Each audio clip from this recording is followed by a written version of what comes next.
and welcome back to Dystopia Now. I am Kate Willett. I'm Emil Torres. And today we have a guest that I've been talking about for a long time, Dean Preston. So he was a socialist on the board of supervisors in San Francisco. We talked about Dean a little bit on our episode with Alec Karakatanis. And Dean is a really special person because there's really no one that comes to mind that I can think of that has been on the front lines of fighting these tech billionaires, these tech weirdos, as much as Dean. Like, Elon Musk has personally threatened him, Dean, had to leave Twitter because Elon suggested that he should be in prison. So Dean was on the board of supervisors in San Francisco until just last year, and there was really an all-out tech industry mobilization against having him on the board of supervisors, and hundreds of thousands of dollars campaign, almost all funded by tech millionaires and billionaires to unseat him, particularly this guy named Garry Tan. It's really helpful to hear Dean's perspective on what happened and just why these people went after him, what they were not honest about on his record. Because, you know, as we get into with Dean later in the show, this was a lot about these guys wanting to pay lower taxes. And it was a lot about, in my opinion, them really not wanting policies to give people homes that didn't have homes. Like, Dean in his time in office was very, very, very focused on housing first policies. So we get into that. We get into what it's actually been like for Dean to be the target of these people. I think that there are probably people who listen to this episode that might not agree with 100% of Dean's views on housing. Dean is a socialist. He's an out and proud democratic socialist, and as such, he prioritizes social housing. But let's not let that be the obstacle. Like, I don't think that you have to agree with 100% of Dean's socialist positions to really see what happened here, which is that he was targeted because he was one of the only people in San Francisco elected to office that was really pushing back on tech. I think that there was a lot of dishonesty about what he believes, about his record. You know, Dean in this episode, he talks a lot about the YIMBY movement, and there's a distinction that I want to make here, which is like, there's definitely good faith zoning reform advocates all over the country. Like, there are people that are focused on that in a sincere way. In San Francisco, these groups in particular have been a vehicle for tech money to pour in and accomplish aims that go far beyond housing, you know, in terms of more carceral treatment of homeless people, expanding police. And so, you know, I'm like, we can have a debate on another day about the virtue of rezoning or not rezoning. It's sort of beside the point, because I think the point that we're trying to make in this episode, or at least one thing I hope you get out of it, is like, this is about just one vehicle that tech has had to like promote their entire political agenda,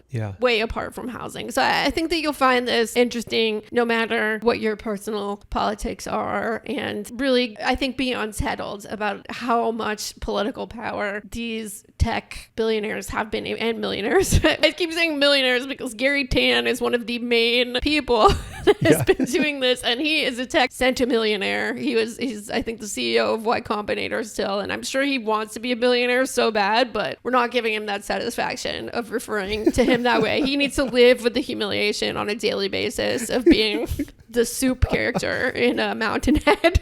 So I think you'll enjoy this interview with Dean, and we were really lucky that he came on the show so that we got to hear his perspective. It's a fascinating conversation with someone on the front lines. So I learned a lot, and I really hope that listeners and viewers will find it as incredibly interesting and insightful as I did. Hello and welcome back to Dystopia Now. I am Kate Willett. I'm Emil Torres. And today we are really lucky to be joined by somebody that we have talked about on the show that has been really the front line of the fight against these tech billionaires in San Francisco. Dean Preston is a statewide housing advocate in California, a tenants' rights attorney, an activist, and he was elected to the San Francisco Board of Supervisors as a Democratic socialist. And I'm really excited to get into his story. We mentioned him in our episode with Alex Karakatanis, and I think Dean has really been someone that has probably more than anyone in the world understands how this Astroturf tech politics is working. So welcome to the show, Dean. Thanks so much. Appreciate you having me on. So, okay, just to kind of contextualize for listeners who you are, why did you run for office in San Francisco? Why was it important to you to be on the board of supervisors? What does it mean to be a socialist in office? Just to kind of give a little context. Sure. Well, I was a longtime tenant rights advocate, a tenant rights attorney. I was running a statewide tenant rights organization that I founded called Tenants Together, and was doing a lot of policy work, which involved often going and trying to get politicians who were bought and paid for by the real estate industry to actually do the right thing to stop evictions or prevent housing discrimination. And needless to say, we often were not getting the responses we want. So decided to run for office instead of just running around trying to beg corrupt politicians to do the right thing, and ran, and in 2019 won and was the first Democratic Socialist elected in San Francisco in 40 years at that time. So I'm very excited, not just to have served in San Francisco, but that we now have another Democratic Socialist, Jackie Fielder, on the San Francisco Board of Supervisors. And you would think that San Francisco would be a place where there'd have been a lot of democratic socialists. Like, I think when people think about San Francisco, they're like, isn't everyone a socialist? Don't they force you to be a socialist and gay the minute that you run for politics in San Francisco? But I think that is not a correct perception. I feel like over the past, I don't know, we'll check in with you on this, but it seems to me like, especially since 2022, the politics of San Francisco have taken a pretty reactionary turn. Would you agree? Yeah, I mean, in one sense, like, this reputation of San Francisco far left has been kind of a long-standing trope that doesn't always line up with the city, right? I mean, I think nationally there are a lot of folks who think if you're to the left of, I don't know, Mark Zuckerberg and Karl Rove or something, you're somehow a socialist just by definition of being to the left of those folks. So, but there is a strong progressive movement in San Francisco that has succeeded from the left in making certain ideas that nationally look more like leftist positions into mainstream positions, right? And so I think in San Francisco, we're proud of the fact that people look at issues like marriage equality, reproductive choice, other issues like that, and there haven't been as controversial in recent history because the progressive left has sort of pushed those ideas for so many decades and normalized some basic human rights in our city. But there's definitely been a shift. And, there's always been a very conservative, mostly real estate industry-led conservative, anti-progressive taxation, anti-working class people movement in this city, but it's taken a turn into far-right, disinformation-driven kind of dystopian politics that you talk about a lot on your show, and it certainly has occurred in a big way in San Francisco, particularly since the pandemic. So I'm curious about the extent to which far-right ideologies and ideologues have been sort of latent in the San Francisco Bay Area all of this time. If there's actually been a pivot towards the right by leading tech figures like Mark Zuckerberg and Elon Musk following the re-election of Donald Trump. So has that far-right element always been there? Because there are individuals like Elon Musk's trans daughter who said that Musk was always pretty right-wing. The situation was just not conducive for him to express his right-wing views. So I'm curious to know to what extent that a far-right element within Silicon Valley, the Bay Area, has been latent all this time and is only now, sprung up into the public view. Yeah, I'm not much of a believer in the idea that people just wake up one day and they're Nazis. When Elon Musk runs out there and does Nazi salutes on Inauguration Day, I don't think this was just a guy who is actually a kind of liberal thinker and then one day he shifts right, And so I look at a lot of these folks and I think that the assumption that a lot of tech was more in this sort of mainstream Democratic Party, sort of the Obama liberal type thing. I don't subscribe to that view. I don't think you go from there to where so many of these leaders currently are if it's not consistent with views, particularly white supremacist views that they've held all along. I think what's really shifted, though, right, since Trump's first presidency and the pandemic is just the willingness of these figures to be really open about their racism and dystopian views, and I think things that they hid fairly successfully in the past or disguised, now they're much more open about it. And that's been really a shift I've seen in San Francisco politics in particular. And it's interesting, I ran before the pandemic for office, and I ran multiple times since then. I ran in 2019, 2020, and again in 2024. And even in that time, I saw the shift. Like when I first ran for office in 2019 as a leading tenant rights figure who had created a right to counsel and written rent control laws, I was attacked regularly by the real estate industry, by tech moguls, by all these billionaires for being too far left. Their whole line of attack. Dean Preston wants to,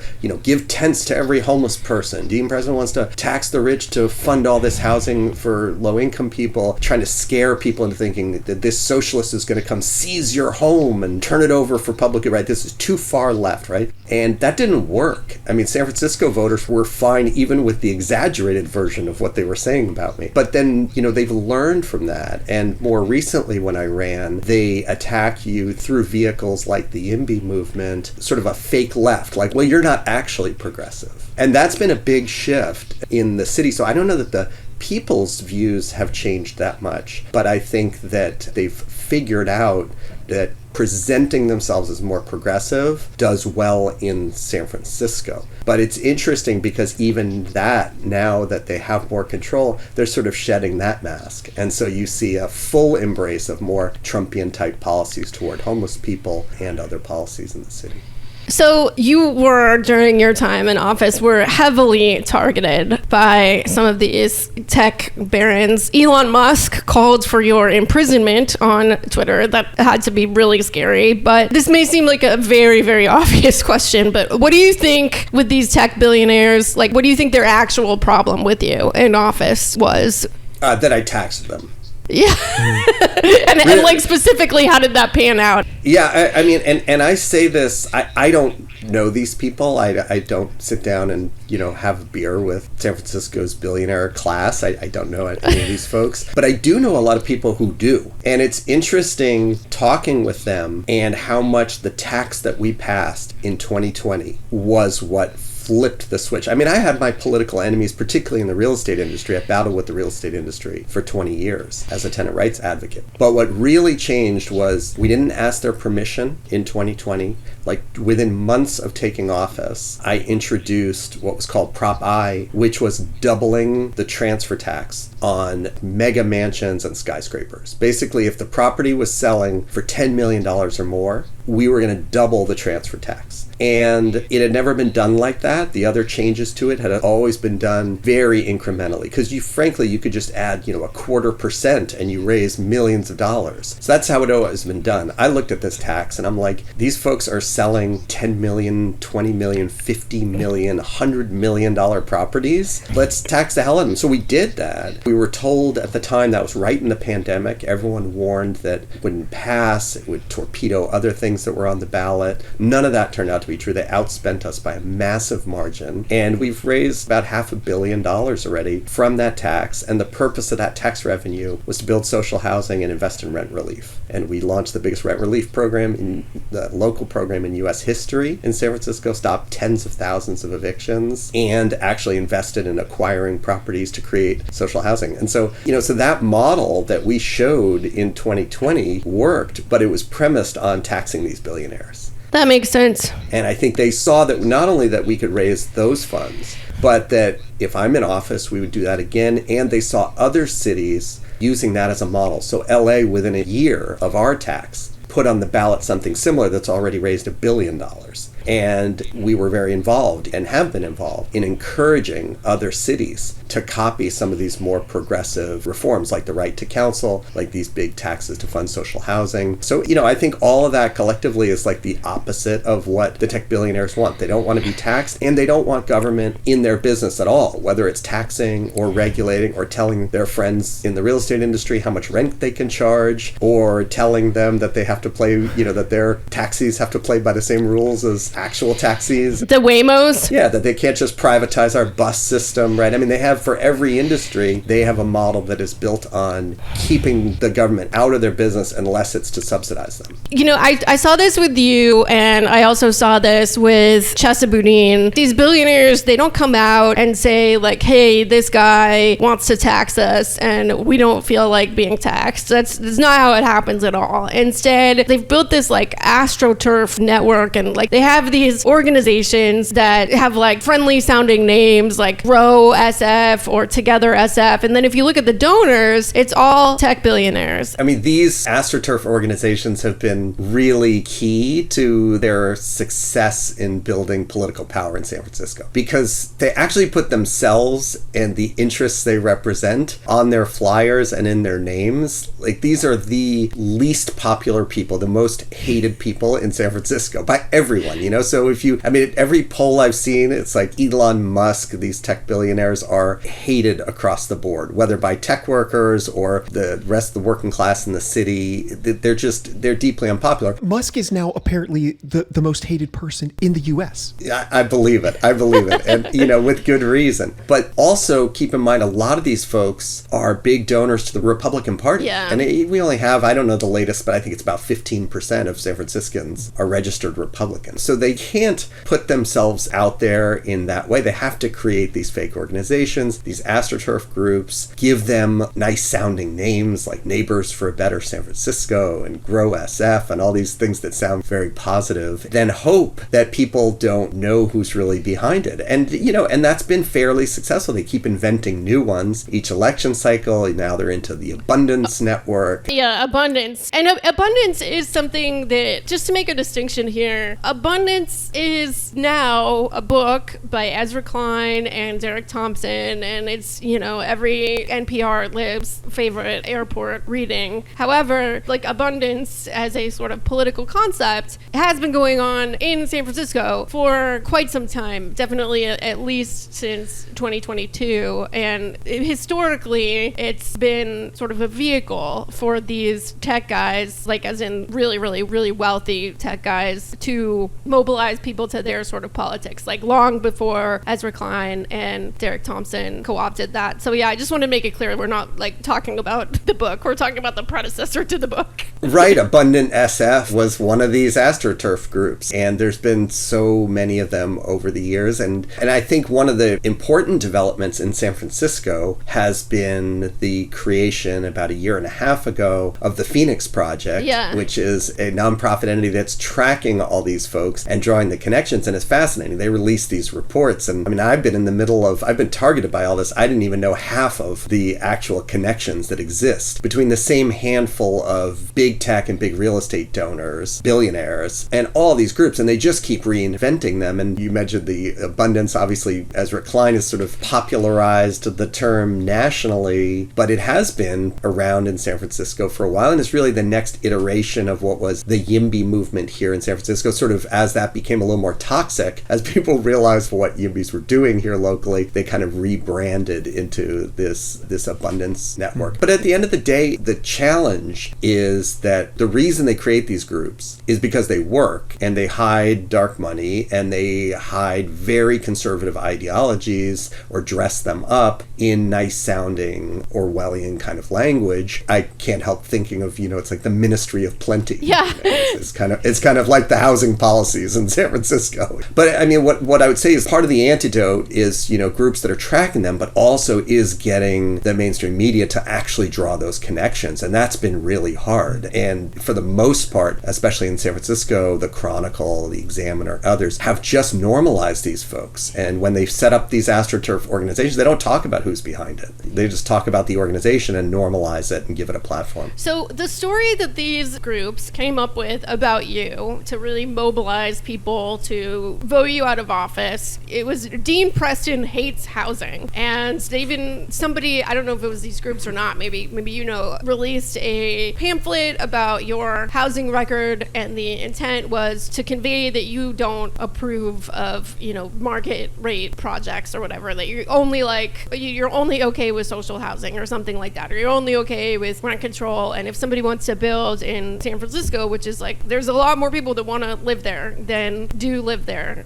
So they released all this, and if I can I'm gonna do something outrageous, which is I'm gonna pretend that I'm a YIMBY and say okay, here's my argument. So Dean Preston, yeah, he might have been targeted by these Astroturf groups, but that's not the point, because we do need more housing, we need more building approvals, and Dean always says no. So who cares who's behind it? We gotta zone, my brothers.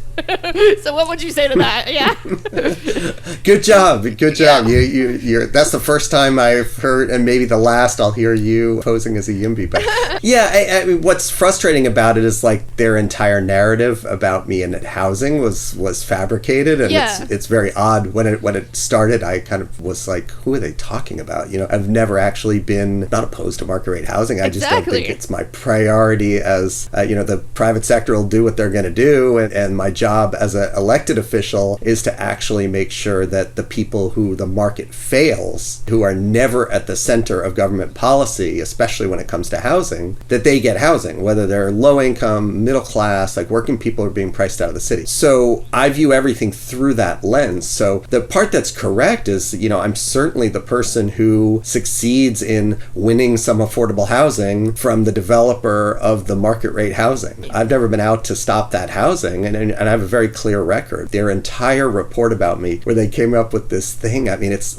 it was laughable when I saw it at first. What surprised me was that you have actual real reporters who, instead of looking at my votes, just take the top line from this political hit piece and say, oh, Preston opposes housing. So if you actually look at my voting record, I voted in favor of 30,000 units of housing. We actually won huge amounts of affordable housing in my district. But what's really at the core of it, and what motivates the kind of attacks, is that I always do center in housing discussions, building housing and creating housing and having rent controls so that people who are working class aren't priced out of the city, which I never think of as a very radical position. No, it's kind of standard lib, to be honest. It's not even particularly socialist. Right. I mean, I think the social housing policies are more socialist. The rent control type policies are more just having actual regulations. But I think, what has happened in the discussion is, number one, there's been an exclusive focus on zoning, which is, I mean, sure,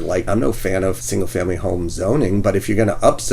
Did you, and just to kind of tease this out, I think that you're saying that you didn't actually vote against zoning changes any more than the other people on the board of supervisors with you. Is that right? I mean, I didn't even vote against them. I mean, it's literally all made up. So it's if the sort of YIMBY urbanist narrative, as distinct from how they operate as a political entity, but if their narrative about wanting dense, inclusive, walkable cities, that was what they fought for, I'd be their favorite supervisor. I mean, we moved forward so many affordable housing projects that are now being built during my time in office. The market rate stuff is just at a standstill in San Francisco. It doesn't matter if you have a progressive supervisor, a conservative supervisor, the margins aren't there for the private development, and they've stopped building. Now they just want to not have to pay any fees and get deregulated. They're still not building. And so what's interesting in San Francisco is you have a really clear example where the free market sort of doesn't work to build the housing that we need in San Francisco. And instead of trying to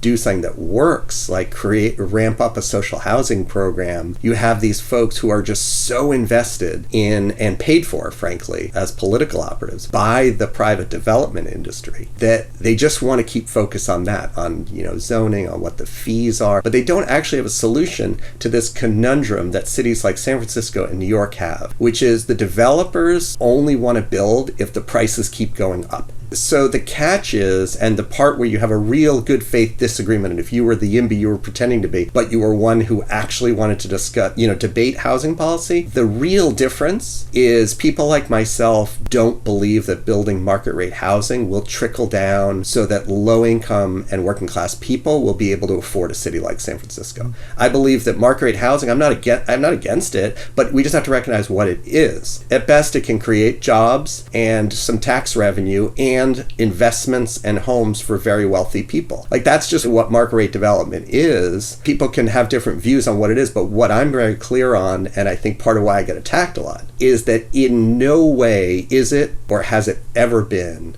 a way to create housing that's affordable so a school teacher can live in San Francisco. You could build 100,000 units, and they wouldn't build them if the prices dropped so a teacher could afford it. Yeah, like to get housing, and I think this is a point that often gets missed. For market development, developers get investors to build. Like, that's how they finance the project. And if the rents aren't going up, that's not an attractive investment, because not only does that investment need to be something where, like they're going to make money, they have to make more money than they would investing in something less risky. So the returns actually have to be like fairly good. So this idea that, they're going to just keep building even when like rents drop to $1,000 and they're just addicted to building, there's just no world where that actually happens. Yeah, and the truth is we've kind of tried it, and we see what happens. And I mean, in San Francisco, like, people talk about this whole idea of abundance, and we actually have an abundance of luxury housing right now in San Francisco.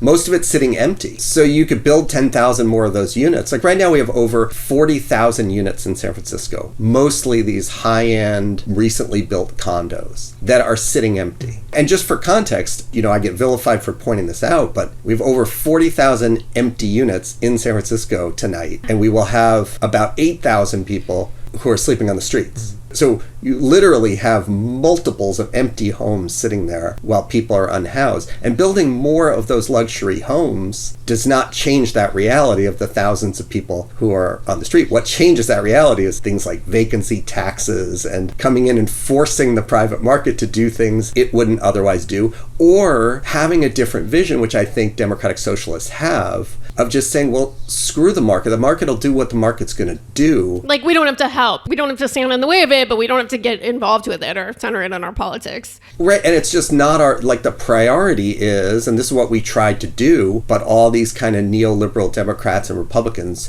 prevented it. But our purpose in doing that tax that's raised $500 million was to launch a social housing program in San Francisco. And you could take that money, and particularly through long-term debt, really amplify that. So you could have billions of dollars, basically, to invest in homes that working people can afford in San Francisco. And that's the discussion we should be having. But obviously the real estate industry, tech billionaires and others, that's not their priority. They want a government that continues to focus on creating more and more housing that no one can afford. So I've been kind of caricatured, like I'm sitting there chaining myself to, the construction to stop market rate development. It's just not part of my 25-year housing record at all. But I do insist that they pay their taxes and that they include some affordable units, and that we also focus on this whole other side, which is how do we house all the people that these private developers, and they'll admit it when they're being honest, they're not building for teachers. If they build housing that's affordable to teachers, they lose money. Yeah.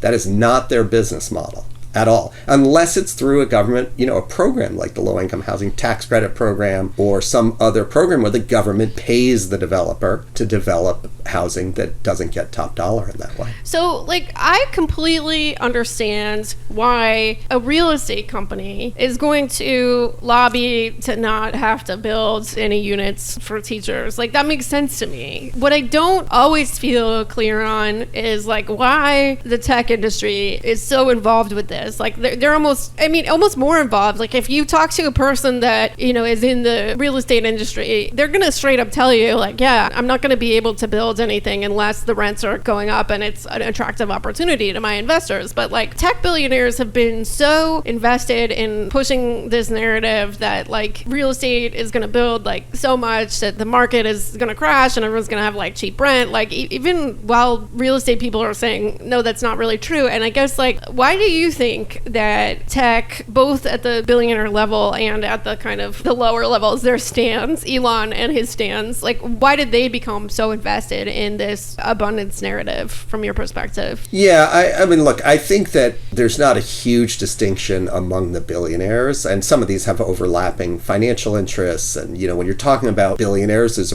hard to find an issue where the tech billionaires and the real estate billionaires aren't side by side, you know, on the same side fighting for the same thing. And billionaires have certain interests that are challenged by socialists, right? And so I think it's not surprising that the billionaires would kind of march together on this one. What is more surprising is that, like, a lot of the more upwardly mobile tech workers have been so eager and willing to kind of carry the water of the billionaires. And I think that's in part is that in a place like San Francisco, even if they're pulling in hundreds of thousands of dollars a year, they still can't get the home they want and the life they want. And they found it more convenient to sort of, and more natural to kind of punch at those on the left who believe in government intervention that often isn't, you know, focused on them, right? It's focused on the low-income senior who is, you know, barely surviving and making sure they get housing. And it isn't as focused as, well, what about the household who's earning $250,000, you know, either jointly or single person, and how do we house them? And so, you know, I think that's where a lot of the sort of foot soldiers of the billionaires have come from in the tech world.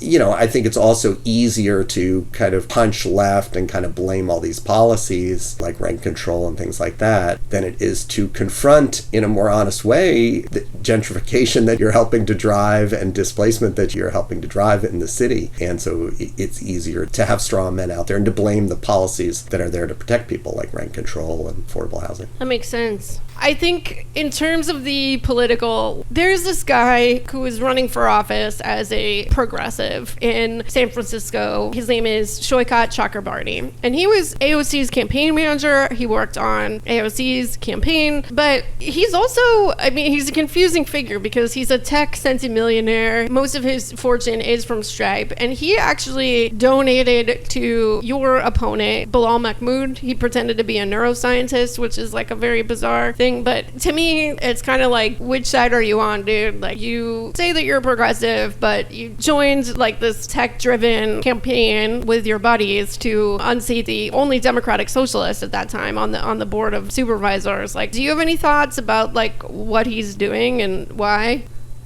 I have some thoughts, I mean, but I will start by saying I've never met the guy. Yeah. And he's never reached out. He was a big supporter, one of the biggest financial supporters of the guy who ran against me, the tech guy.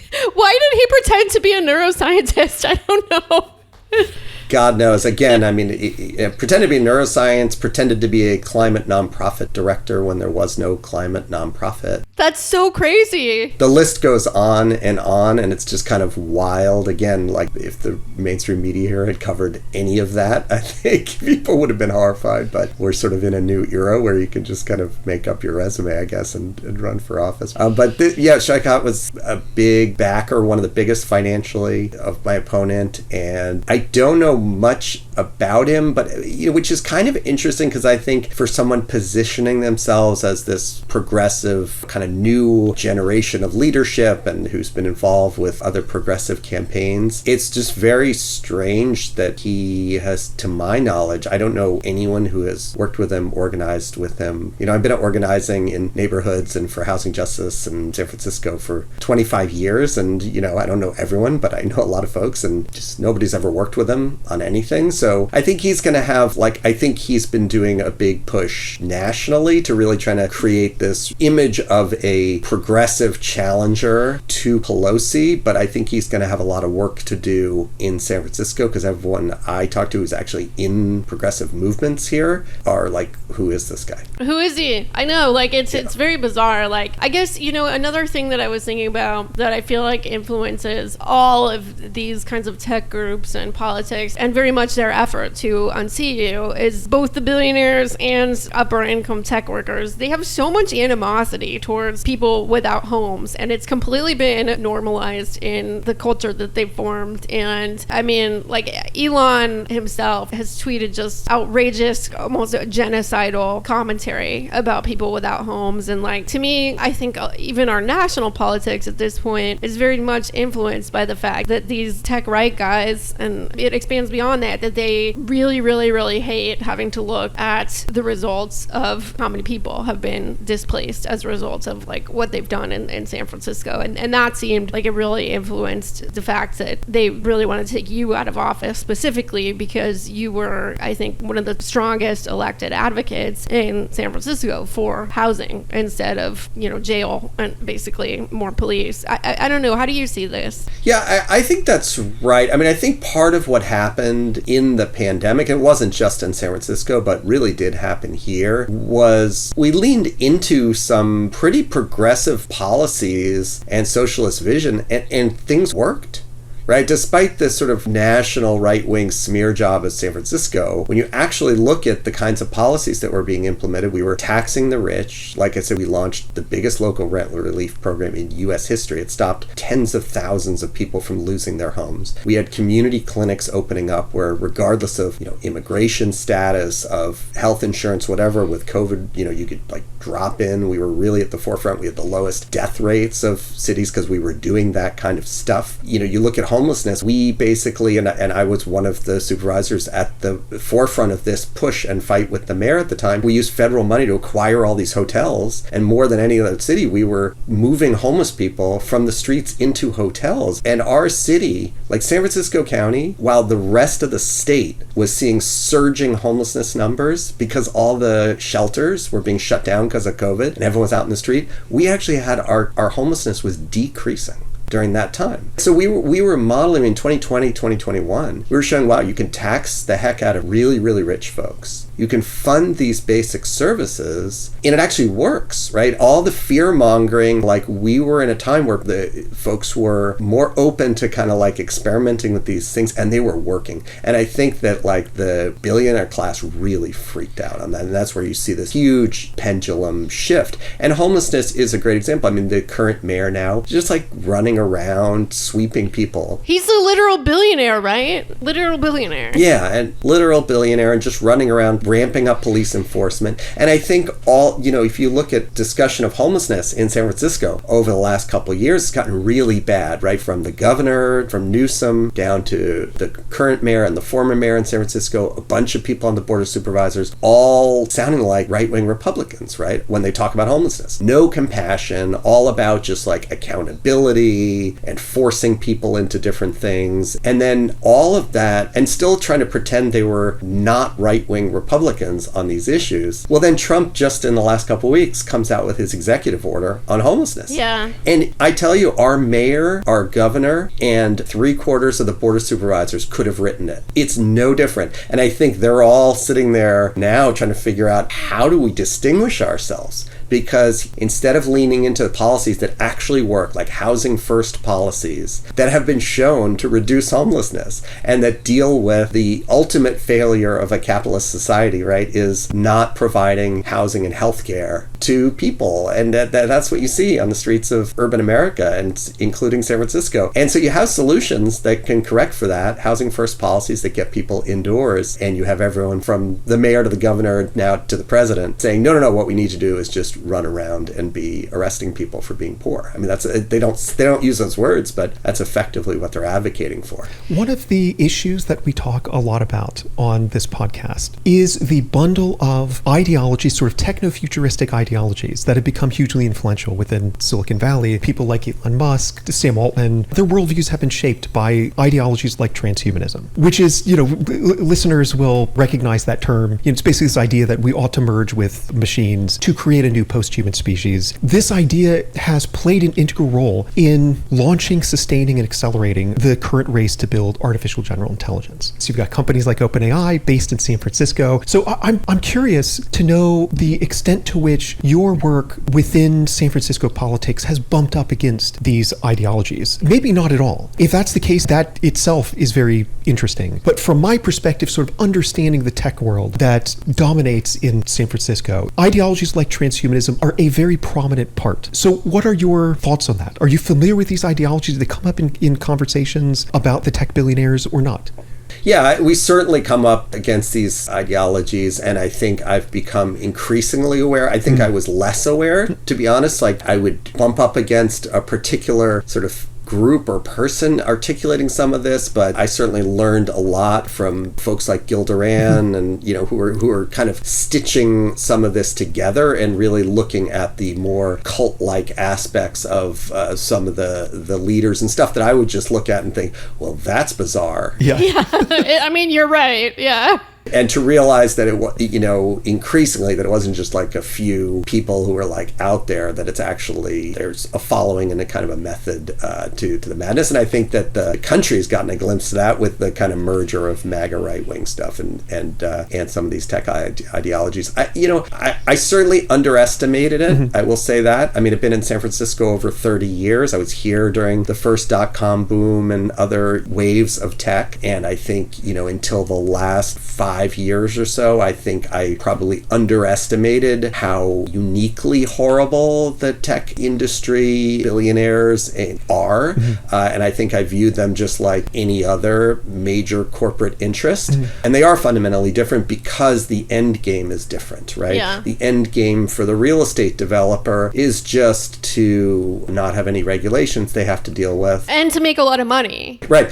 Have no regulations, maybe get some government subsidy, all in the service of just earning more money, yeah. right? And that's kind of the whole thing, where these folks want all that, but then they want to actually parlay that money into whatever sci-fi movie they loved as a kid and being the worst villain in it, you know, yeah. forever. And it's all about power for them, right? The power to just break everything and rebuild it and conform it and be, I guess, the last living person on Earth is the goal. But I think, you know, when it comes to government, and as someone who's been like an advocate, like an organizer, a nonprofit leader, a activist attorney, politician, like where it hits policy still is around the same basic stuff, which is just deregulation, right? Mm-hmm. Like, and there's a hostility that sort of billionaires across the board, whether they're tech billionaires or real estate billionaires, have to the idea of like democratic accountability, actual systems and structures that are set up to regulate them, that are set up to tax them, to deliver some benefit to people who aren't rich from their activities, right? Mm-hmm. So there's similarities, but there's definitely a much darker end game and a real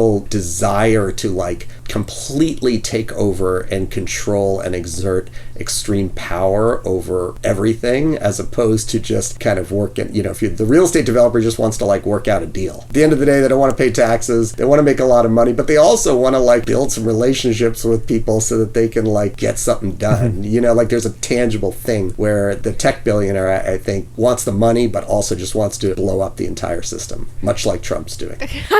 Just kind of last question, what are you focusing on after your time in office? What's going on with Dean Preston? I mean, we've been maintaining the communications with our base of folks, right? Like, I think we have a lot of folks in San Francisco who still view themselves as opposed to what's happening, the kind of takeover in the city. So maintaining our newsletters, trying to like keep folks informed about stuff. But I've also been spending a lot of time on progressive media, and really one of the things that I just noticed again and again in San Francisco was how just the kind of conservative media just completely owns the narrative in San Francisco. Oh yeah, like Heather Knight. Oh my God.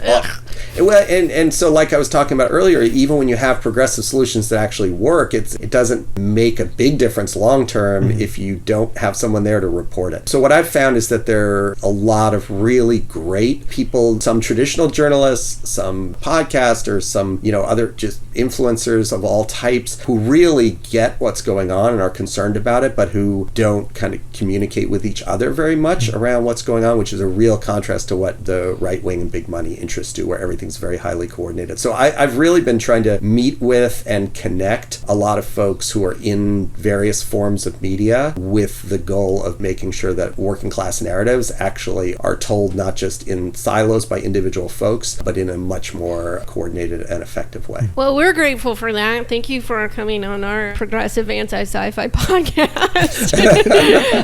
Dean, where can people find you and follow what you're doing? DeanPrestonSF.com is the website, and you can download a free retrospective on our 5 years in office, which kind of goes through in more detail what it was like having a Democratic Socialist on the San Francisco Board of Supervisors. Amazing. And I'll link a bunch of articles as well in our show notes. And you're also on Blue Sky, I think, which I read that you got off. I think this is true. I read that you left Twitter after Elon himself decided to start coming at you. I would have done the same thing if the richest man in the world were saying that I need to be in prison. But that's a huge accomplishment. And follow Dean on Blue Sky. I left a lot of followers behind so apologies to the non-bots who are on Twitter and were following. But yeah, I'm active on Blue Sky and Instagram as well. All right. Thank you so much, Dean. Really nice to meet you.